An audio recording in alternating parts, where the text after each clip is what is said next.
The alarm went off at 5:14 a.m. Ethan Calloway didn't slam it. He never did. He just reached out in the dark, pressed the button with the side of his thumb, and lay still for exactly 30 seconds, long enough to remember everything waiting for him on the other side of getting up, but short enough to keep from drowning in it. The ceiling of his apartment had a water stain shaped like a running dog. He'd noticed it the day they moved in, 2 years ago. Back when he still thought the place was temporary, he got up anyway. The kitchen was the size of a walk-in closet. He filled the coffee maker with what was left in the bag, barely enough, and while it hissed and dripped, he stood at the window and watched the street below. It was October in Whitfield, New Jersey, and the trees lining Garner Avenue were losing the last of their color. The gutter was full of brown leaves pressing against the drain. Nobody had cleaned it in weeks. His name was Ethan Calloway. He was 34 years old, though he looked a year or two older than that. Not worn down, just seasoned. There was a difference. His hands were the hands of a man who worked with them, calloused at the palms, scarred across 2 knuckles on the right from a compressor fitting that had slipped 3 years back. He stood just over 6 feet, kept his dark hair short, and had the kind of jaw that looked like it had learned to stay set. He worked at Kessler Automotive on Route 9 oil changes, brake jobs, transmission flushes, the occasional engine overhaul when the owner, Dale Kessler, trusted him enough to take it on. The pay was $19.40 an hour. Before taxes, he'd been there 4 years and had gotten 2 raises, both of them 50 cents. He was also, entirely and without help, raising a 7-year-old girl named Lily. Lily woke up 30 minutes after him, every morning, with the reliable precision of someone who had never needed to be told twice. She appeared in the doorway of the kitchen in her socks and a faded pink shirt that said, "Camp Whatever" on the front, a shirt that had belonged to a cousin she barely remembered, and she looked at the coffee maker the way most children her age looked at cartoon characters. "Morning, Dad." "Morning, Bug." She climbed onto the stool at the counter and propped her chin in her hands. She had her mother's eyes, that specific dark brown that turned amber near the center when the light hit right, and she had Ethan's way of going quiet when she was thinking hard about something. "We're out of the good cereal," she said. "I know. The other kind makes the milk taste like cardboard." "I know that too." She considered this with the solemnity it deserved. "Okay." He made her toast with peanut butter. Cut it diagonally, because she'd once told him, very seriously, that diagonal made it taste better, and he had never stopped doing it since. She ate, and he drank his coffee, and neither of them said much. The radio on the counter played a weather report. Cold front moving in by afternoon. Rain likely. This was their morning. It wasn't glamorous. It wasn't what Ethan had imagined at 22, in his other life, when he'd been midway through a degree in civil engineering at Rutgers and dating a girl named Sasha who laughed too loud and made every room feel smaller and better at the same time. That life had ended in a hospital corridor when Lily was 4 days old, and Sasha's heart simply, without warning or ceremony, stopped. He did not talk about that often. He did not need to. It was in everything: the way he cooked enough for 2, the way he kept Sasha's one photograph on the fridge, not as a shrine but as a presence, the way he said Lily's name sometimes with a gentleness that had nowhere else to go. He dropped Lily at school by 7:45, kissed the top of her head at the gate, and drove his 12-year-old Civic to the garage, with the heater blowing lukewarm air the whole way. At Kessler Automotive, Ethan was what Dale called the guy who doesn't complain. This was meant as a compliment. Dale was 56, heavyset, wore the same ball cap every day, and ran the garage the way certain men run their lives. By inertia and stubbornness, mostly, with occasional good instincts. He liked Ethan. He also underpaid him. These 2 facts coexisted without apparent conflict. There were 3 other mechanics. Pete, who was 26 and funny. Marcus, who was 40 and kept to himself. And Ronnie, who was 50 and had bad knees and called everyone chief. They got along in the way men who spend 8 hours a day under cars get along, not intimately, but reliably. Ethan was good at his job, better than good. He had a spatial intuition for engines that surprised people, the ability to listen to a running motor and locate the dysfunction the way a musician hears a wrong note. He could have gone somewhere with it. He still thought about that sometimes. He just never thought about it for too long. At lunch, he got a letter from his landlord, Gary Prentice, forwarded through the super. It was the third notice about the back rent. 2 months, $2,340. The letter had the word legal action in the second paragraph, in the same bland font as everything else, which somehow made it worse. He folded it, put it in his back pocket, and went back to the Jeep Cherokee on the lift. He did not stop working until his shift ended at 5:30. It was raining by the time Ethan pulled out of the garage lot. Not a light rain. The kind that comes in fast, sideways. The kind that makes everything beyond 30 yards disappear into gray. The Civic's wipers were doing their best, which was not particularly impressive. He drove with both hands on the wheel and the radio off. Route 17 was backed up. So he cut over to Meridian Boulevard, an older 2-lane road that ran through the edge of what used to be light industrial, now mostly vacant lots, and the occasional still operating warehouse. It was darker out here. The streetlights were spread thin. The pavement was the kind of old blacktop that gets slick the moment water hits it. He was passing the third of 4 storage facilities on the right side, the one with the broken gate that had been broken since at least last spring when it happened. He heard it before he saw it. A shriek of tires, long, desperate, then a concussive bang that he felt in his chest before his brain processed it as sound, then silence, and then the hiss of rain, and then a low groaning of metal settling. He braked, looked left. A black Mercedes, the kind that costs more than some houses, had left the road at the bend about 40 yards ahead of him. It had clipped the guardrail, flipped once, or at most twice, judging by the damage, and come to rest on its passenger side against the concrete base of an old utility pole. Steam was rising from the hood. The front windshield was gone entirely. One wheel was still spinning slowly in the air, indifferent to everything. Ethan pulled to the shoulder and was out of the car in the same motion. He ran. He was aware, in some back corner of his mind, of another car stopped on the far side, a sedan. Its hazards on. The driver standing outside holding a phone to their ear, but not moving toward the wreck, standing, watching, waiting for someone else to go first. He didn't think about that. He just ran. The rain was hard enough that he was soaked before he reached the car. He dropped to one knee on the wet pavement and looked through what had been the driver's side window, now facing up like a skylight. Inside, a woman, seat, belted, hanging sideways in the harness, unconscious. 40s, maybe. Dark hair matted across her face, a cut above her right eyebrow, bleeding freely, mixing with the rain that was falling in through the shattered window. He smelled fuel, not a faint smell, a strong one. "Hey," he said, sharp. "Hey, can you hear me?" Nothing. He reached in, got his hand to her neck. Pulse fast, but there. She was breathing. The fuel smell got stronger.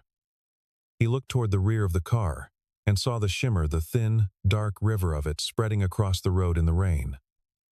Not a lot yet, but heading toward the exhaust pipe, which was still hot. He made a decision in about half a second. He couldn't move the car. He couldn't stop the fuel. He could move her.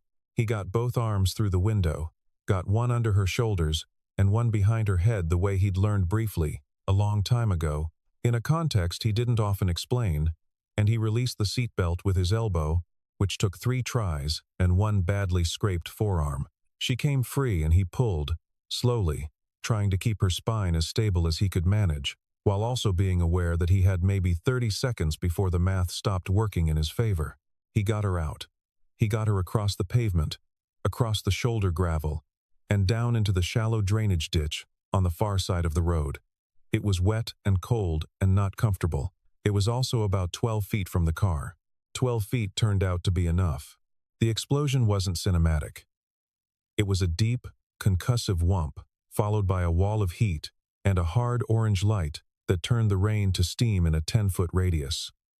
The rear of the car went up, then the rest of it, the glass that was left, blew outward in a flat pattern. Ethan was crouched over the woman in the ditch, his arms like a hand pressing hard.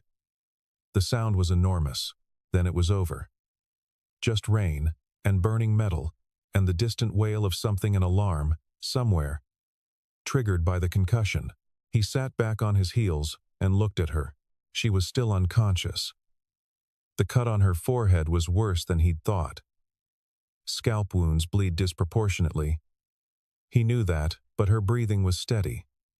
No visible deformation at the neck. Pupils, when he checked with his phone light, were equal and reactive. Probably a concussion. Possibly worse. He didn't have the equipment to know. He could hear sirens now. Someone had called. Maybe the sedan driver. Maybe someone else. He took off his jacket, his one decent jacket, a heavy canvas work coat, and spread it over her. Then he put 2 fingers against her carotid again. Still steady, still there. She was going to be okay. He stayed in the ditch with her, in the rain, until the ambulance arrived. She came to slowly, the way people do when the brain is protecting itself, swimming up through layers before breaking the surface. The first thing she registered was cold. The second was a voice low, calm, saying her name. But she didn't understand how anyone here could know her name. She hadn't said it. She opened her eyes. Rain.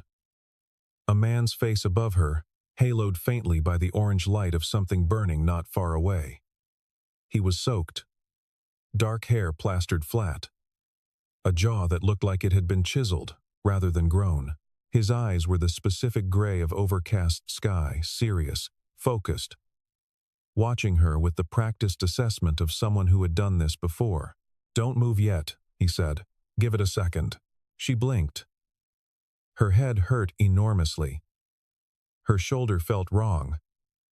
She was lying in what was clearly a ditch. Soaked through, cold in a way that went past uncomfortable and into significant. "What happened?" she said. It came out as a statement, rather than a question. "You went off the road. Your car's gone. There was a fuel leak." He paused. "You're okay. Your neck is fine. I was careful. You'll have a concussion probably, but you're okay." She turned her head slightly and saw the burning wreck. The Mercedes. She recognized the shape of it, or what was left. She looked back at him. "You got me out of that." It wasn't a question either. She could tell from the way he was kneeling, the angle, the slight favoring of his left side where his jacket was gone, that he'd been in the water with her. He smelled faintly of gasoline and singed fabric. "Yeah," he said. She looked at him for 3 full seconds. Not in the disoriented way of someone who didn't understand where she was. In the deliberate way of someone filing information. "Alyssa Wells," she said. "My name." "Before you ask." "Wasn't going to ask," he said. "People always ask." He almost smiled. It didn't quite get there. He was watching the road, tracking the approaching lights. The ambulance reached them 90 seconds later. 2 paramedics came down the embankment with a backboard and a portable light. They immediately began their assessment. The man, she still didn't know his name, stepped back and out of the way the moment they arrived. With the particular quality of stepping aside that belongs to people who help and then disappear. "Wait," she said, to the paramedic, and also, somehow, past him.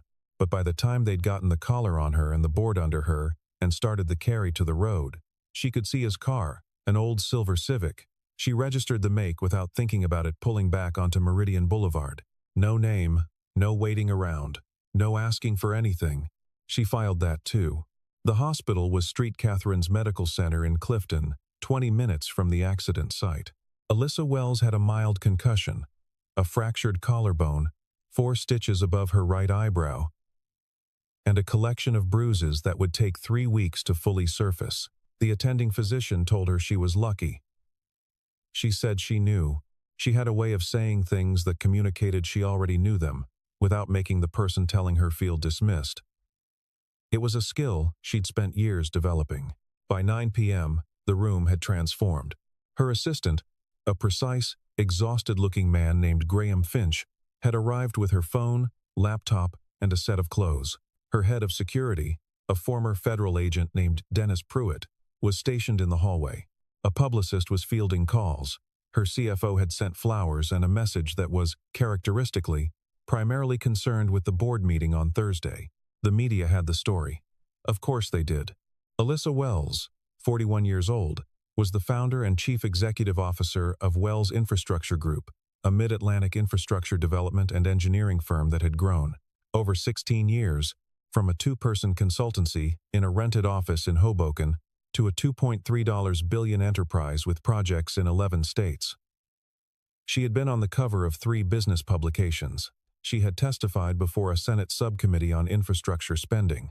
She had, twice, been listed on national rankings of influential executives. She was also, her close staff would tell you privately, a person who was very difficult to help because she was very accustomed to not needing it. "The man who pulled me out," she said to Graham, when the room had settled slightly. "Find him." Graham had his tablet ready. "We're already looking. The paramedics couldn't give us a name. He was gone before they thought to get one. I've requested the traffic camera footage from the city. And there should be one camera on the utility pole at the northern end of that stretch that might have, get me the plate number from the silver Civic." Graham looked at her. "You got the plate?" "First 3 letters. VJR. She paused. "New Jersey registration. Looked like a 2012 or 2013 Honda. The passenger side mirror was taped." Graham wrote it down without comment. He had worked for Alyssa for 6 years and had long since stopped being surprised by her retention. "How long?" "I'll have a name for you by morning." She nodded, then looked at the ceiling. Her shoulder throbbed. Her head was pressure and static. The doctor had told her to rest. She was not resting. She was thinking about the man in the rain. The way he'd said, "Don't move yet," not as a command, but as the kind of instruction that comes from knowing, as opposed to the kind that comes from wanting to appear in control. The way he'd stepped back the moment the professionals arrived. The way he'd been completely, utterly unconcerned with who she was. Most people, in her experience, were eventually concerned with who she was. By 7:40 the next morning, Graham had a name. Ethan Callaway, 34, address on Garner Avenue in Whitfield, employed at Kessler Automotive. One daughter, Lily, age 7. No criminal record, no civil judgments, no social media presence of any significance. A background as clean and unremarkable as a blank sheet of paper, except for one thing Graham flagged and then set aside as probably irrelevant.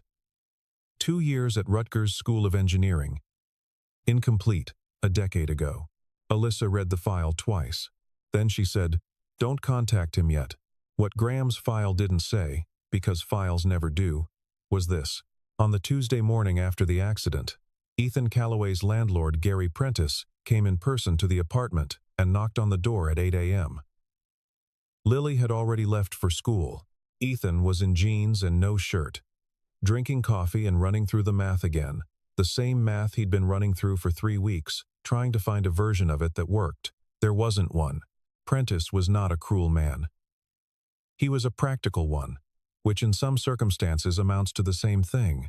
He stood in the doorway with his hands in his jacket pockets and said that he needed the back rent by the end of the month, or he would have to begin proceedings. He said it without relish. He said it the way a dentist says something is going to hurt. "I understand," Ethan said. "I'm sorry, Ethan. I know your situation. I'll figure it out." Prentice left. Ethan stood in his kitchen and looked at the water stain on the ceiling for a while. The dog shape. He'd gotten so used to it he sometimes forgot it was there. The money problem had several parts. The back rent was $2,340. Lily's prescription for the inhaler she needed, she'd had mild asthma since she was 3, had been partially covered by the insurance his job provided, but the coverage had changed at the start of the year and was now meaningfully worse. The copay for a 90-day supply was $180 now. It used to be $40. He'd stretched the last one as far as he could. He needed to refill it this week, and Pete, the youngest mechanic at the garage, had borrowed $200 from him in September for a car payment and hadn't mentioned it since.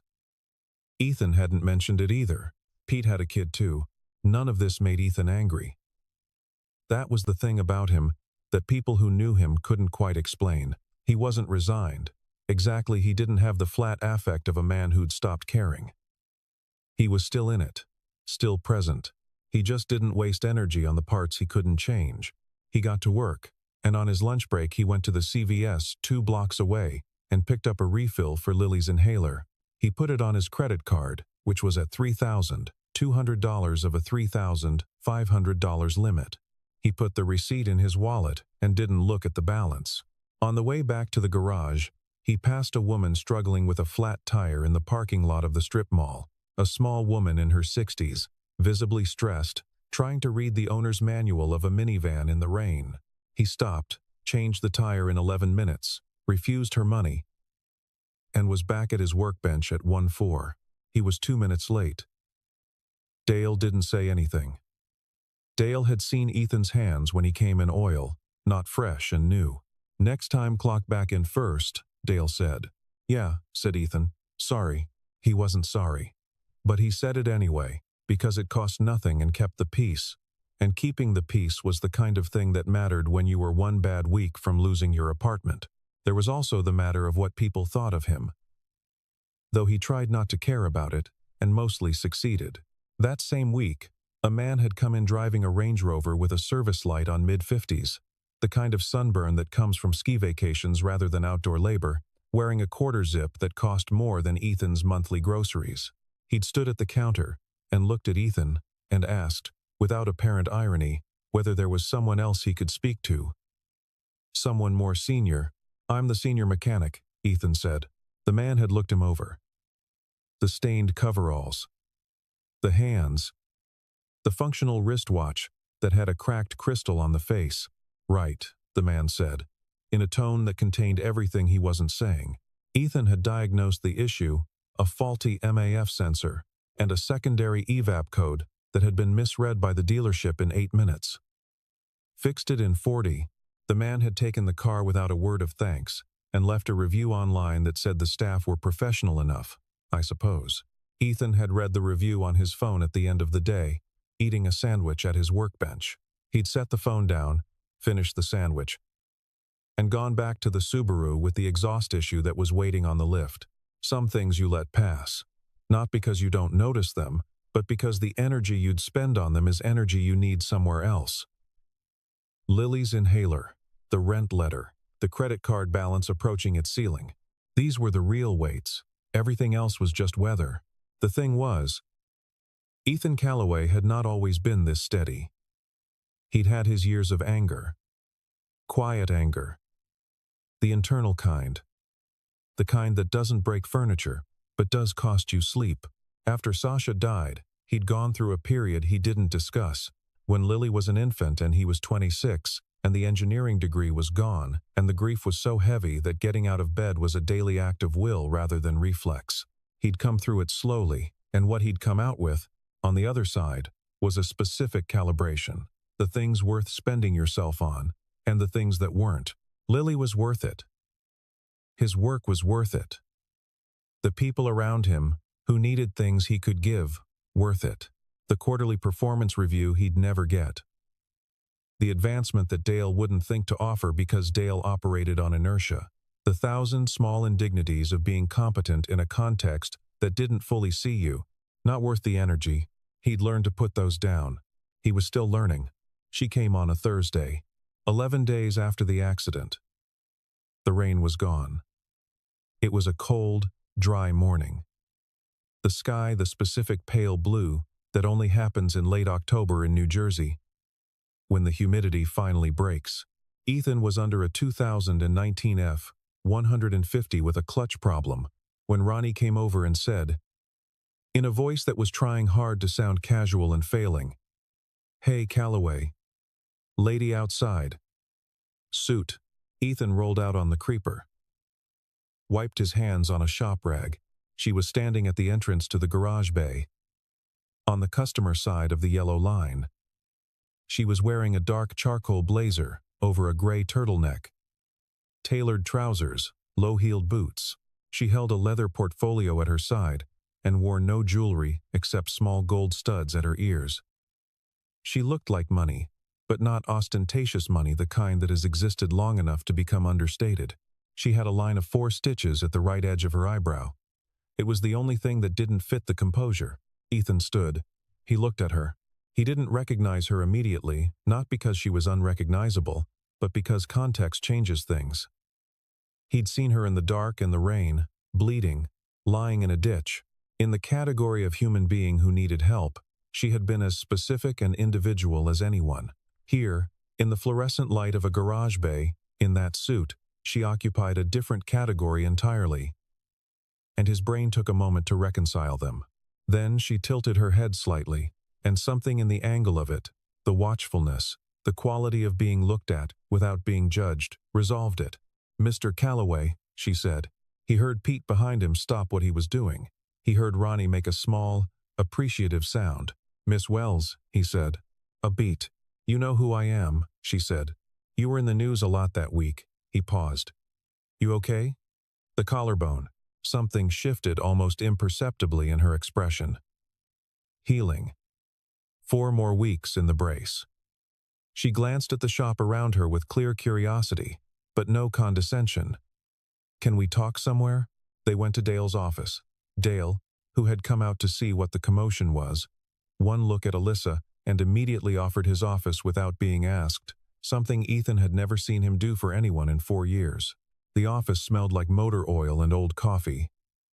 Alyssa sat in the chair across from the desk. Ethan sat on the edge of the desk itself, which felt right. It was Dale's desk, not his. He was just visiting. "Thank you," she said. "I want to say that first.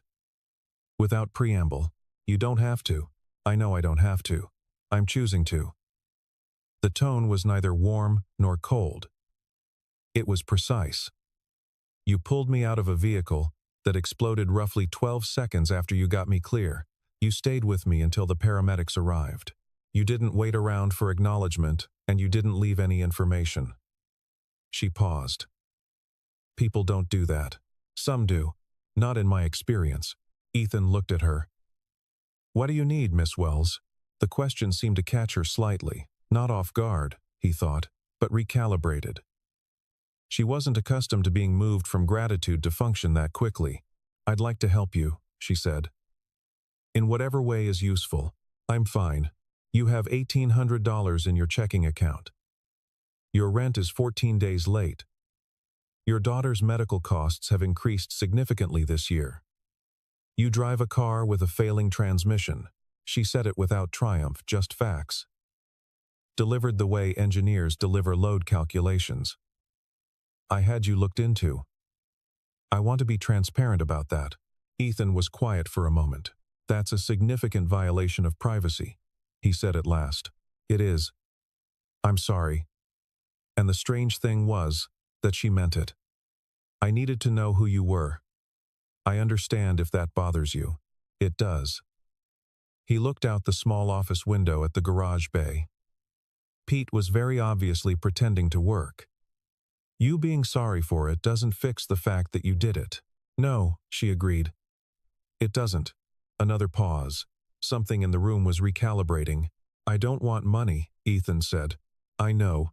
I want to be clear about that. I heard you." She uncrossed her legs, sat forward slightly. "I'm not offering charity. I'm offering." She seemed to be choosing the word carefully. "A relationship of mutual benefit.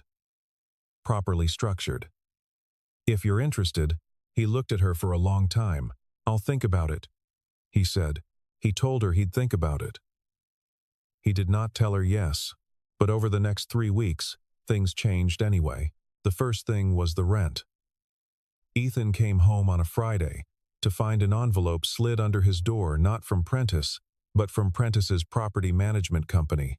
Inside was a letter informing him that the back balance had been cleared by an anonymous payment, and that going forward, his monthly rate was being reduced to $1,050 from $1,170, citing a revised lease agreement. The signature at the bottom was an entity called Wig Holdings, LLC. Ethan stood in his hallway and read the letter twice. He knew enough about corporate naming conventions to recognize a holding company when he saw one. He made a call, got voicemail. left a message that was polite and short. Mitigate the intent. We need to talk about what this means. She called back in 40 minutes.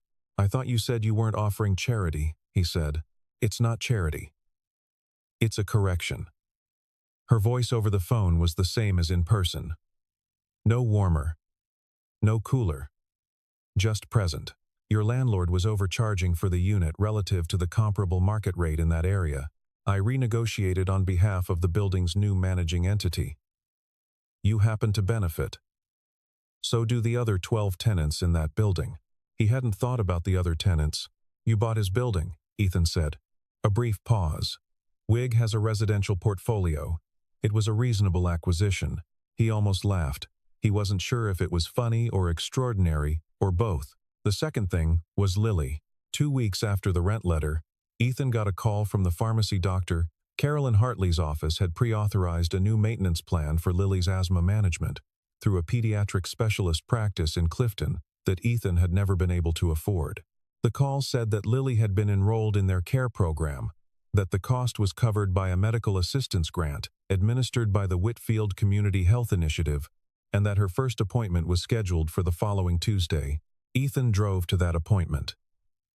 He sat in the waiting room with Lily, who was reading a book about marine mammals with the same intensity she brought to most things, and he thought about what it meant that someone had decided to help him without asking permission. The doctor was thorough. Lily sat on the examination table and answered questions in complete sentences, which made the doctor smile. On the way home, Lily said, "That was a nicer doctor than the last one." "Yeah," Ethan said. "Did something change?" He thought about how to answer that. "Maybe," he said. The third thing was harder to attribute directly, but Ethan attributed it anyway. A call from Dale Kessler. On a Wednesday morning before Ethan got in, saying that the garage had been selected for a fleet service contract with a regional logistics company, 18 vehicles to be maintained on a quarterly rotation, a contract worth roughly $140,000 a year. Dale was thrilled. He announced it to the whole shop. He also gave everyone a raise. Ethan's went to $23.50 an hour. Ethan looked up the logistics company that afternoon. Its registered agent was WIG Operational Services. He called again. "You're doing it again," he said. "I'm directing routine operational contracts to qualified service providers. Kessler Automotive is not the kind of vendor you'd find through your normal channels." "You'd be surprised," she said. "I've been reviewing our vehicle maintenance costs. Your employer does good work at a fair price. Alyssa." He'd started using her first name without quite deciding to. She hadn't corrected him. "Why are you doing it like this?" "Why not just, because you said no," she said simply. "And I respected that. But I also think the circumstances that created your situation are not entirely about your choices, and I don't think respecting your answer means I have to pretend I can't do anything." A pause. "Is that wrong?" He thought about it. "I don't know yet," he said. It arrived on a Tuesday, 6 weeks after the accident, in the form of a letter from an attorney. The letter was from Crandall and Voss LLP, representing a development company called Meridian Properties, a name that carried a certain irony, given where the accident had happened. The letter informed Dale Kessler that Kessler Automotive was in breach of zoning compliance regulations related to the storage of automotive fluids, and that Meridian Properties, as the owner of adjacent parcels on Route 9, was initiating civil proceedings to compel remediation. The demands were specific and expensive: $75,000 in remediation bonds, a full environmental assessment of the property, and a 60-day operational pause. The letter came on Tuesday. By Thursday, 2 men from Meridian Properties came to the shop in person, not lawyers, but the other kind of representative. Large, calm, wearing business casual in the way that's meant to feel like a uniform. They asked to speak to the owner. Dale came out, and they spoke to him quietly, in the parking lot. For about 12 minutes, Dale came back and looking the way people look when they've been told something that hasn't fully landed yet. "They want us gone," he said to the shop at large. "They've been buying up this stretch of Route 9. They want to develop. We're apparently an obstacle. He sat down on a stool. The zoning thing is mostly cover. We're compliant. But it costs money to prove that. And apparently they're betting I don't have the money to fight. Pete said something colorful. Marcus said nothing. Ronnie said, "What do we do?" Dale looked at Ethan. Ethan had been quiet through all of this, not passive present. He'd been watching the two men through the bay window as they spoke with Dale, and he'd noticed things. The way the taller one held his phone low and angled, possibly recording. The way they'd parked blocking the secondary exit. The way neither of them had introduced themselves by name. "They didn't give you business cards," Ethan said. "What?" "Those two. They didn't give you cards. Didn't leave paperwork." Dale thought about it.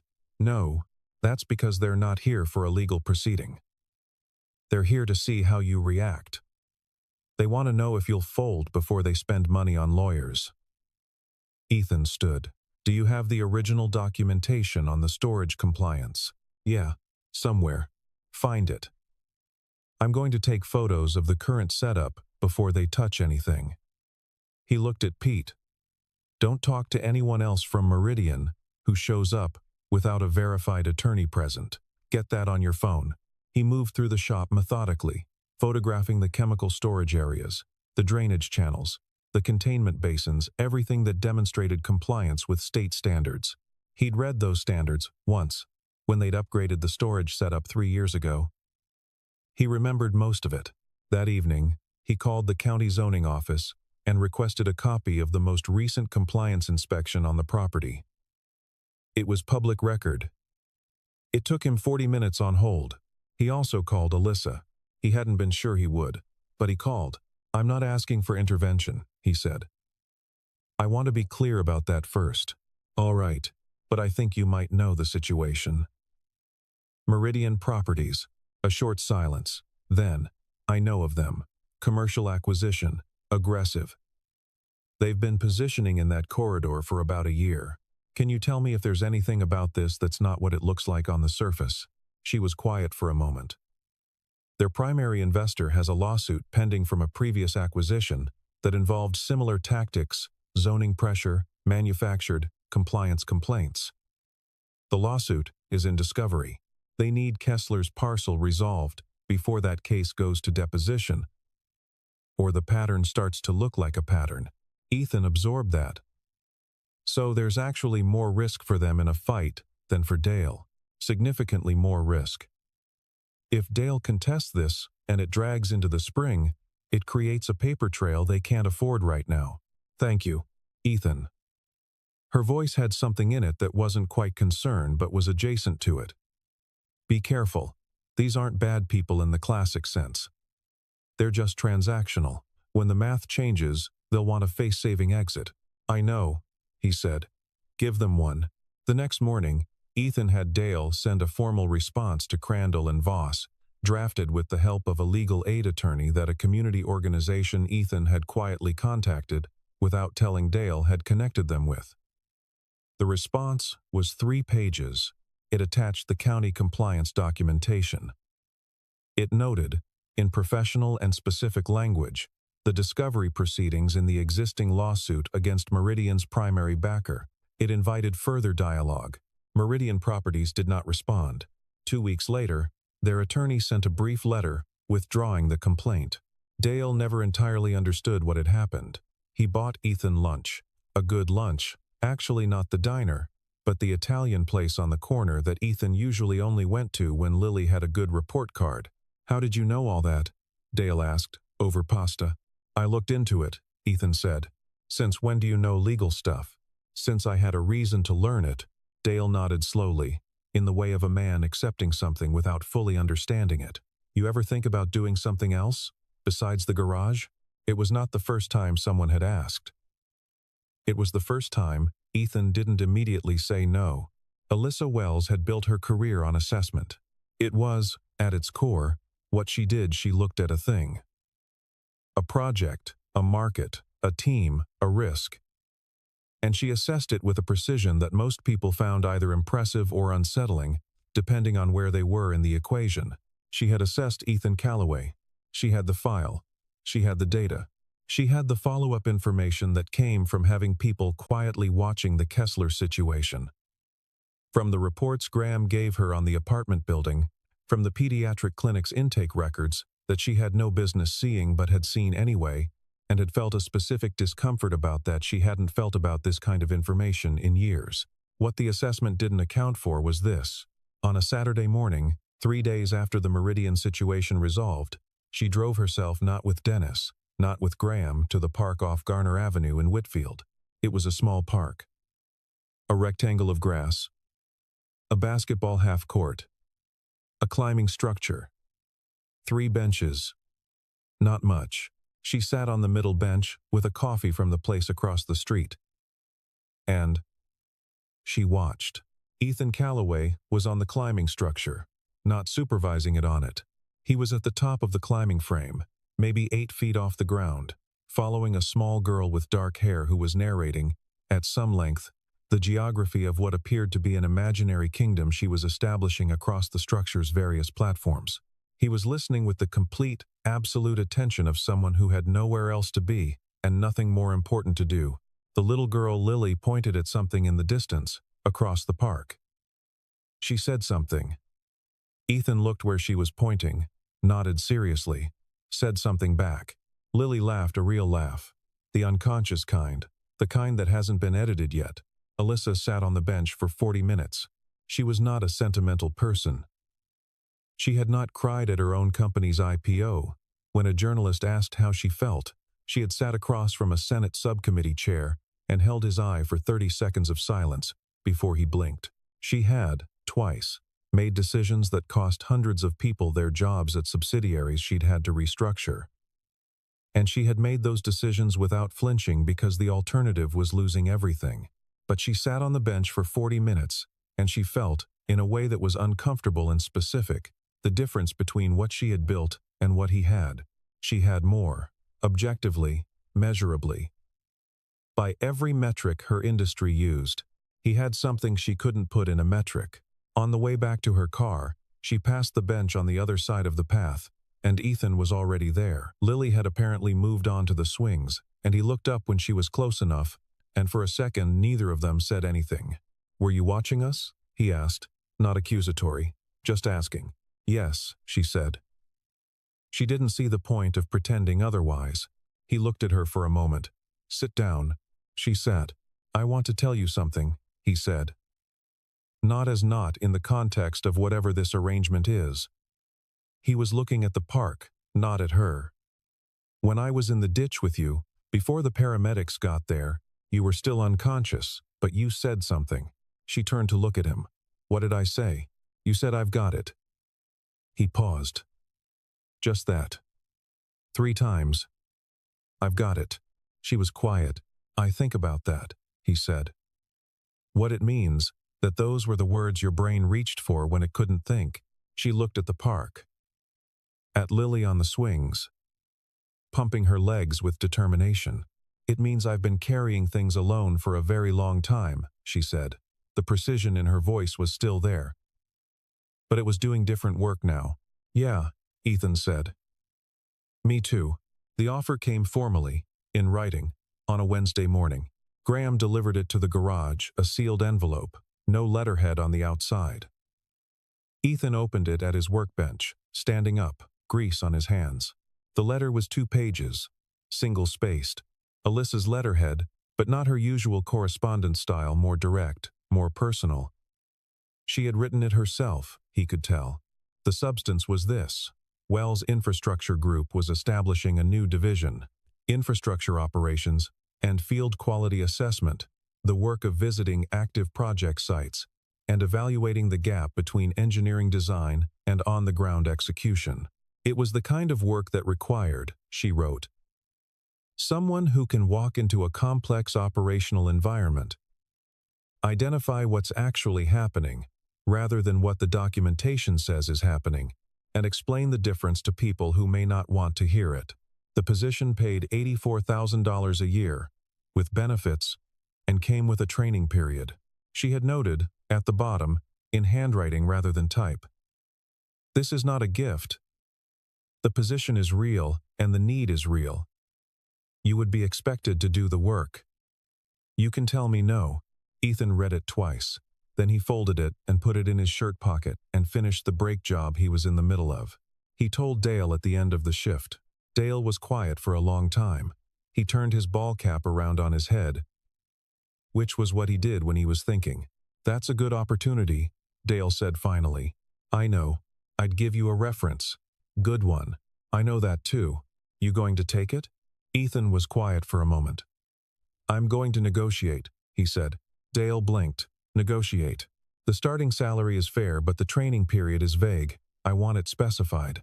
And I want a clause that allows for remote work 2 days a week until Lily's school situation is settled.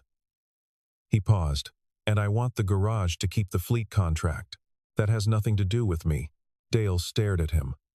Then he started laughing, a genuine, surprised laugh that he hadn't quite intended. You've been holding out on me for 4 years, Dale said. Little bit, Ethan admitted. He met with Alyssa 3 days later. Not at her office, at a coffee shop in Montclair that was busy enough to be anonymous. She came alone. He came alone. They sat across from each other with coffee between them, and he laid out what he wanted, point by point, clearly and without apology. She listened. She counter-proposed on one point. He accepted the counter and held on the other two. She agreed. You know, she said. At the end, most people, when they get offered something generous, don't immediately negotiate. Most people don't know what they're worth, he said. She looked at him, that particular look she had, the one that was filing rather than judging. No, she said. They don't. It was March by then, and the light had started to come back. Lily stood at the bathroom mirror in the apartment on Garner Avenue, the same apartment. Still. Because they hadn't moved, because some things you change and some things you keep, and she was attempting, with great concentration and mixed results, to braid her own hair. She had watched 3 tutorials. She had not yet mastered it. She was not close to quitting. Ethan was in the kitchen, making coffee that was better than it used to be, because he'd bought a real bag for the first time in a while, and he was reading something on his tablet project documentation for a bridge rehabilitation site in central Pennsylvania, his first solo assessment assignment, coming in 3 weeks. He was nervous about it, not the competence part that he was fine on. The part where he had to walk into a room full of engineers with more credentials than him and tell them something they didn't want to hear. He was working on that. His phone buzzed. A text from Alyssa. Logistics confirmed for site visit. Also, did Lily try the braid tutorial? He looked up from the phone. From the bathroom, a small voice said, Dad, it's kind of lopsided. Lopsided is a style, he called back. Is it though? Yes. Very popular in Paris. A pause. Then, okay, he typed back to Alyssa. 3rd attempt this morning. Progress. The response came quickly. Tell her from me that getting it wrong 3 times is the work. He smiled at that. He set the phone down and picked up the coffee and stood at the window the same way he always did, looking at Garner Avenue in the morning light. The gutter was clear. Someone had finally cleaned the drain. The water stain on the ceiling still looked like a running dog. He'd stopped forgetting it was there. He'd started thinking of it differently, not as evidence of a temporary place, but as a specific, irrepeatable feature of a specific life that had, against some odds, turned out to be his.